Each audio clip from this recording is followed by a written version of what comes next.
What do you say to young men who come to you for advice, who feel lost, who don't really know where they fit into society? I say that life as a man is exceptionally difficult. I say the most beautiful and the most terrifying thing about being a man is you're born without value. Society doesn't care about you. You're only going to be cared about based on how useful you are. You have the chance to build yourself up and become a superhero if you're prepared to do the hard work and be indefatigable enough to never quit.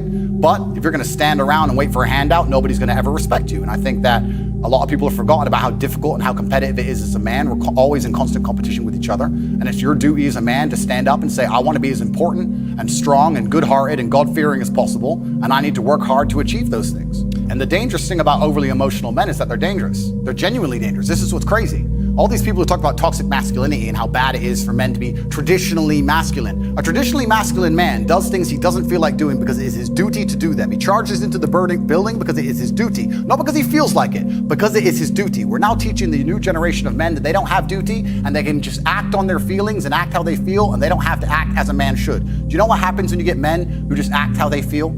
You get school shooters, you get violence, you get rapists. Men who do not control their emotions are dangerous. If you find a man who is stoic, he's not gonna hurt people. He's gonna sit and think about his actions very carefully, and he's gonna be a good man who protects and provides for his family. You find a man who just acts out on impulse and does whatever he feels like, you're gonna find a dangerous man. Sitting here telling men to cry more and act with their feelings and it's okay to feel this way, that way, etc., and have no self-control. That is why we have the problems we have in the world. We need to be teaching young men to understand that the world is very, very difficult. It's hard to be a man. You're gonna feel bad sometimes. You just suck it up and perform anyway. Not to sit there and cry your eyes out or blame other people. Not only are you not okay the way you are, you don't think that anybody else is okay the way they are either.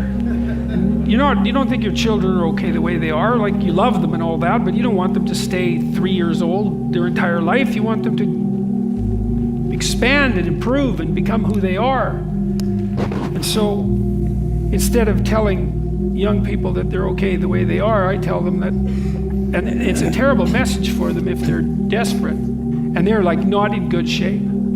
They don't have any goals. They're drinking too much. They're watching pornography all the time. They've got no aim. They've got no structure in their life, and they're just bloody miserable.